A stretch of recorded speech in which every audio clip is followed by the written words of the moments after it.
104주년 교회 설립 주일을 맞이하면서 우리 교회가 모델로 삼을 수 있는 것이 무엇일까 생각을 해보았습니다. 우리 교회가 앞으로 또 어떻게 나아가야 될까, 어떻게 하는 것이 하나님의 뜻에 합한 것일까. 교회는 교회들로서 다 나름의 공통점이 있고 또한 특징이 있기도 합니다. 교회는 믿는 사람들의 모임이기도 하지만 장소로서의 교회라는 의미도 있지요. 그렇다면 현암교회, 우리 교회는 어떤 특징으로 또 무엇을 향해서 나아가야 될 것인가, 그 모델을 어떻게 찾을 것인가 생각할 때 도피성의 현대적인 의미를 우리가 가져가 보는 것이 어떨까, 방향을 이렇게 잡으면 어떨까라는 생각을 하면서 오늘 도피성을 통해서 우리가 생각해 보는 은혜가 있기를 원합니다. 104살, 우리가 이 나이까지 사는 사람은 많지가 않죠. 우리 주변에 104살 되신 분 어르신들 혹시 있으십니까? 본 적은 있으십니까? 저도 한 번도 본 적은 없습니다. 100살 언저리까지 사신 분들은 본 적이 있습니다만 104세까지 건강하게 술을 누리다가 가신 분들은 참으로 쉬운 일이 아니라 어려운 일입니다. 이때쯤 되면, 나이가 이때쯤 되면 사실 건강을 돌아보기도 해야 되고 멀쩡하게 건강하게 자기가 기능을 다하기는 참으로 어려운 시기이기도 합니다. 그러려면 그 나이까지 건강하기 위해서는 어떻게 해야 됩니까?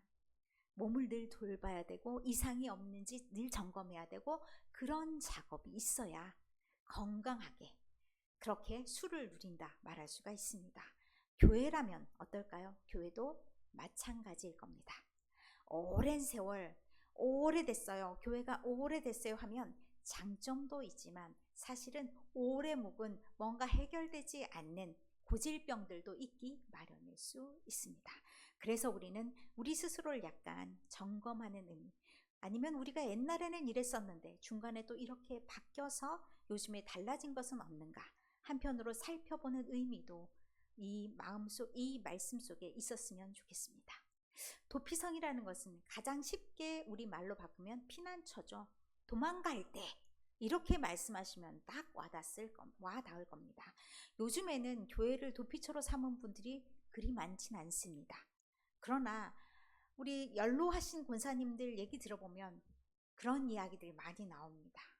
집에서 술 많이 드시는 그런 폭군이 집에 있어가지고 그럴 때마다 난 교회에서 도망가가지고 바닥에다가 짐 다 들고 와서 먹고 자고 기도하고 도망갈 데가 거기밖에 없었어, 이런 말씀 하시죠.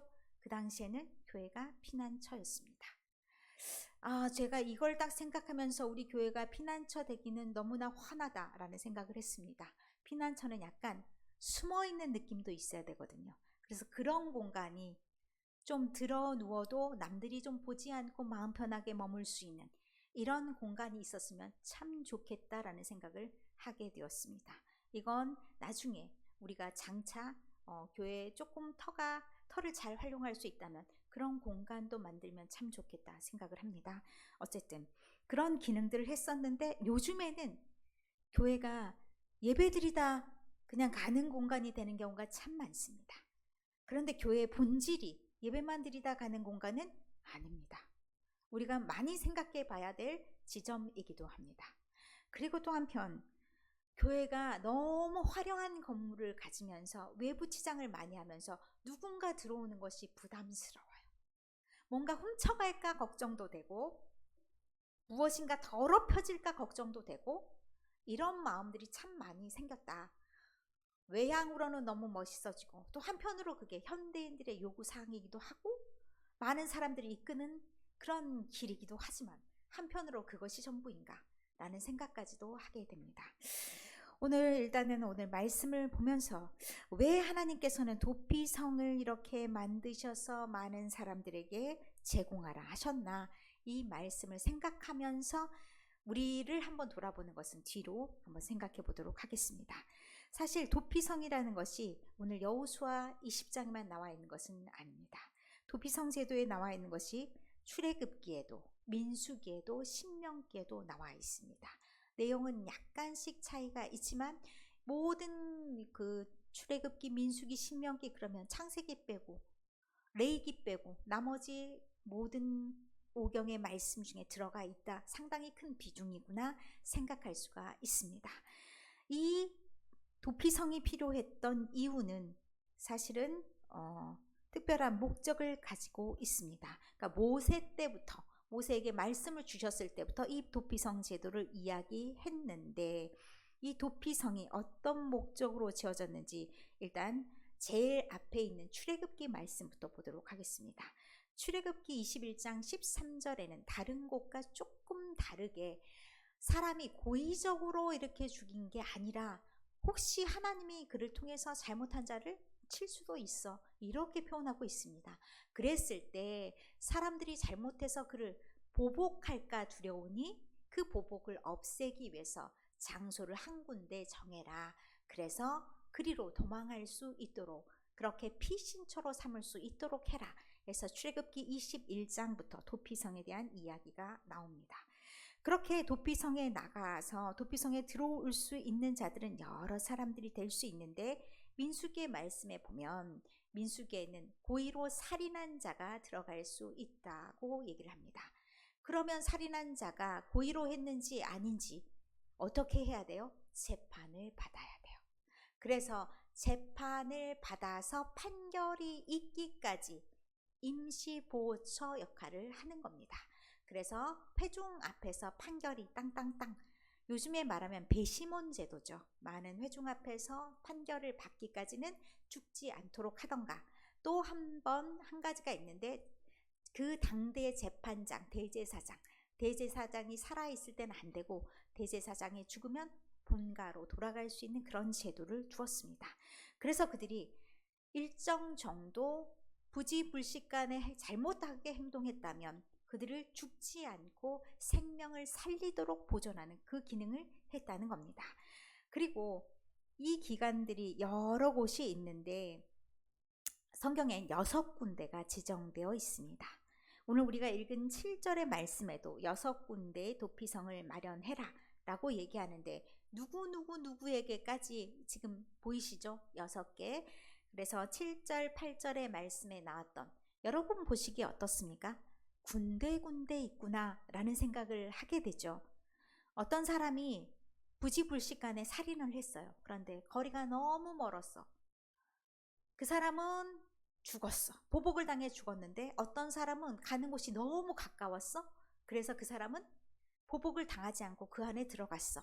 그러면 어떤 사람은 너무 억울하고 어떤 사람은 은혜 받은 것 같고, 이러면 안 되니까 군데 6군데를 정해서 저곳을 어떻게 삼았냐? 도피성으로 삼았다라고 말씀하는 겁니다.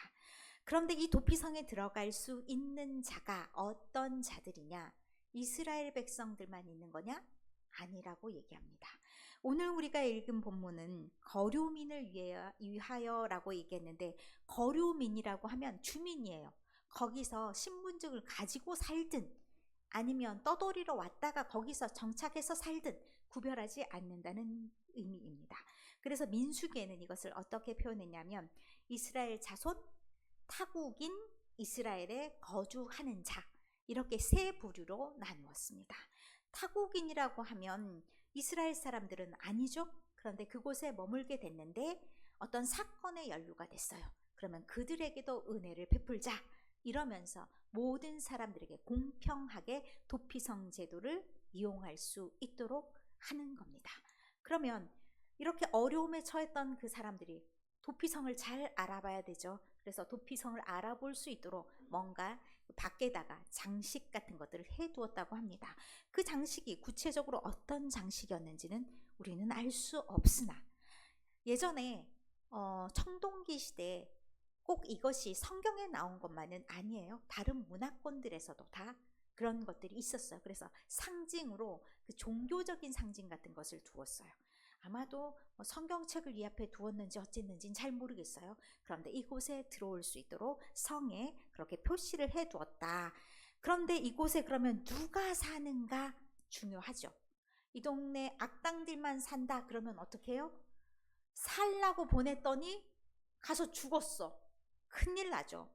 그렇기 때문에 그런 일들을 막기 위해서, 그리고 이 안에서 어떻게 살아야 되는지를 보여주기 위해서 그들의 장소가 어떤 곳이었냐?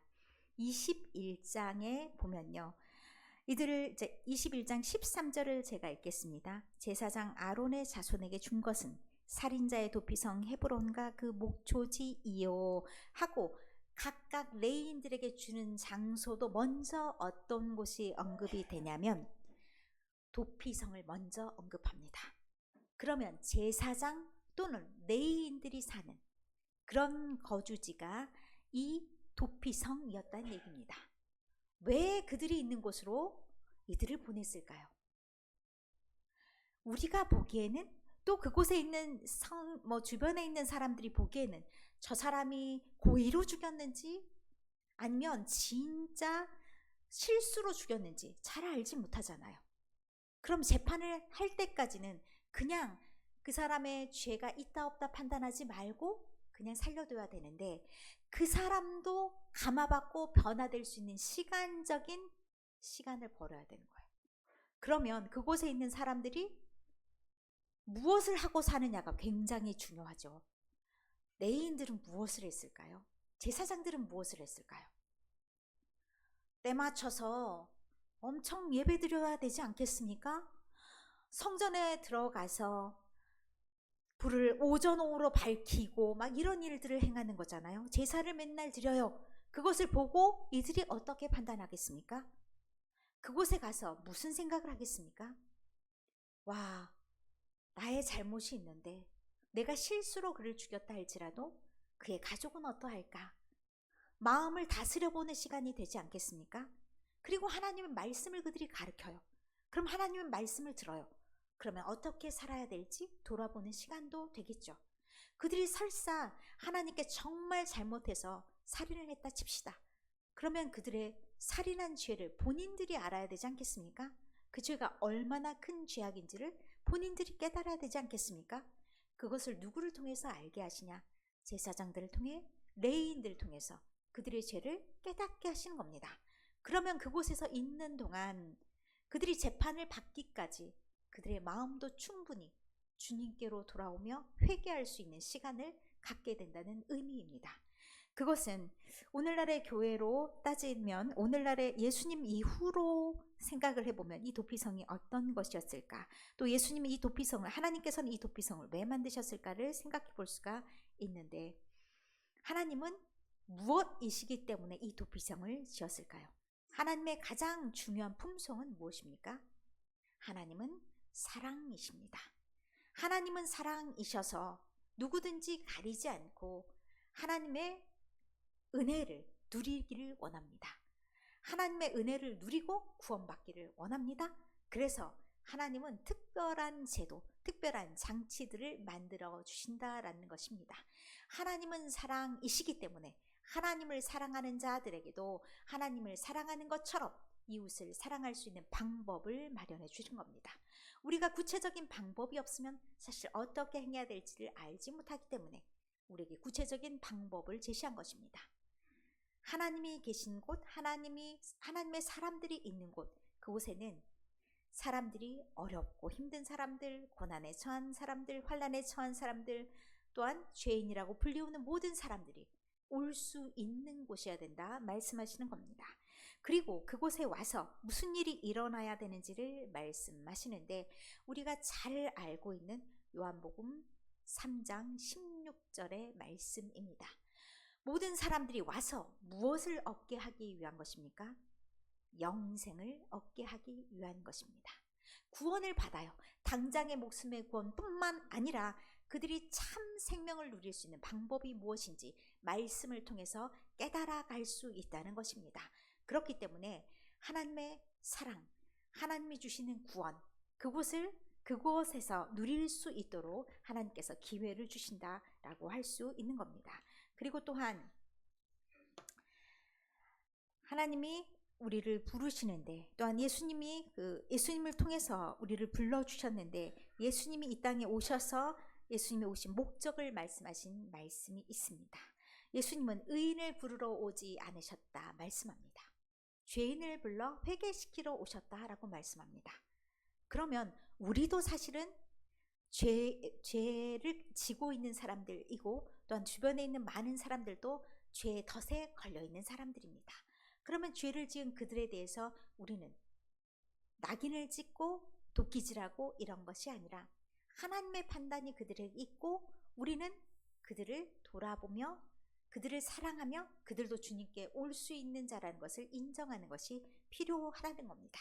왜냐하면 예수님께서도 저렇게 하셨기 때문에 예수님께서도 사람들을 부르시고 그 사람들 중에 특별히 연약한 자들, 병자들 또한 많은 사람들에게 낙인 찍혀서 돌아올 기회마저 없는 죄인들을 불러주셨다라고 말씀하십니다. 그러면 우리 또한 그들을 향해서 누구를 향해서든 똑같은 마음으로 돼야 된다 말씀하십니다. 그런데 그 실행이 우리가 입으로만 그렇게 하는 것이 아니라 구체적인 실천으로 나아가기를 원하십니다. 말과 혀로만이 아니라 행함과 진실함으로 하자라고 요한일서의 말씀에 있습니다. 그러면 우리가 구체적인 실천을 어떻게 할 것인지, 내 주변에 있는 누구를 내가 돌봐야 될 것인지, 또한 우리 교회는 어떻게 살아내야 될 것인지를 늘 생각해야 됩니다. 어려운 사람들이 이 땅에서는 없을 때가 없다라고 말씀하시죠. 그럼 우리는 그들에 대해서 늘 돌보는 마음이 있어야 되고, 설사 다른 사람들이 저 사람이 조금 잘못됐네, 이상하네 이렇게 여러 가지 평가가 있다 할지라도 우리는 평가하면 안 됩니다. 왜냐하면 죄인된 우리를 사랑하셔서 구원하신 하나님의 은혜가 있기 때문에 우리가 누구를 판단하거나 누구를 평가하거나 누구를 배제하거나 그럴 수 있는 것이 우리에게는 없다는 겁니다. 그래서 사랑하는 그 마음으로 그들을 돌아보는 것이 필요합니다. 연약한 자들을 돌아보고, 그리고 또한 먹고 살기 어려운 자들도 돌아보고, 그리고 누구나가 우리에게 보살핌의 대상이 되어야 된다는 것이 또한 베드로 전서의 말씀에 있습니다. 뜨겁게 사랑하라 라고 말하면서 사랑은 무엇을 한다고 얘기하냐면 죄도 덮어준다. 우리가 죄를 드러내는 것이 아니라 덮어주고 평가는 누가? 하나님이. 그런 시간들을 통해서 또한 우리가 서로 사랑하는 것을 배울 수가 있는 거고 서로가 따뜻한 공동체가 될 수가 있습니다. 그리고 서로 대접해야 되는데 서로 어떤 사람이라도 대접해야 된다. 우리 주변을 지나가는 사람들이건 교회 한 번 나온 사람이건 교회 인근에 있는 사람이건 늘 대접하기를, 저 사람이 왜 우리 주변에 살아가지고 우리한테 도움을 청해, 이런 마음이 아니라 돌아보는 그 마음으로 대접해야 된다는 말씀을 하고 있습니다. 저것이 교회로서 마땅한 일이고 굉장히 중요한 일입니다. 그럼에도 우리가 다 할 수 없는 연약함이 있습니다. 그것은 우리가 하나님께 기도해야 될 줄로 믿습니다. 또 한 가지, 우리가 사랑의 실천을 할 때 우리가 영적인 분별력도 있어야 되는데, 일단 정말로 잘못된 무리에 우리가 포섭돼서는 안 되죠. 그렇기 때문에 우리가 믿음의 성장 또한 있어야 될 줄로 믿습니다. 에베소서 4장 14절부터 16절의 말씀에 보면 그리스도의 장성한 분량에 이르기까지 우리의 믿음이 자라기를 원하십니다.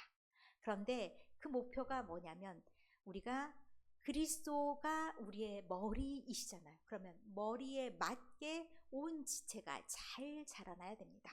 머리는 큰데 몸은 크지 않아요. 그러면 어떻게 됩니까? 기능을 할 수가 없어요. 머리에 맞게, 예수 그리스도께 맞게 우리의 몸이 잘 성장해야 우리가 그리스도의 지체로서 우리의 마땅히 할 일들을 행할 수가 있는 겁니다. 도피성의 말씀을 통해서 우리가 마땅히 행할 바들을 한번 생각해 보았습니다. 주님께서 우리를 불러주셔서 주님의 자녀 삼아주시고 또한 죄인된 우리들을 구원하여 주셨습니다. 그 사랑이 우리에게 있다면 우리도 온전히 그 사랑의 실천자가 되어야 될 줄 믿습니다. 또한 이웃을 섬기는 자가 되어야 될 줄로 믿습니다. 그리고 우리의 신앙이, 믿음의 분량이 점점점 자라나서 그리스도에 맞춰서 맞춤형으로 잘 자라나고, 그렇게 해서 하나님의 사람으로서 우리 이웃들에게 또 지역사회에 마땅히 행할 바를 행하는 그런 교회로서 앞으로 10주년, 110주년, 또 200주년을 향해서 나가는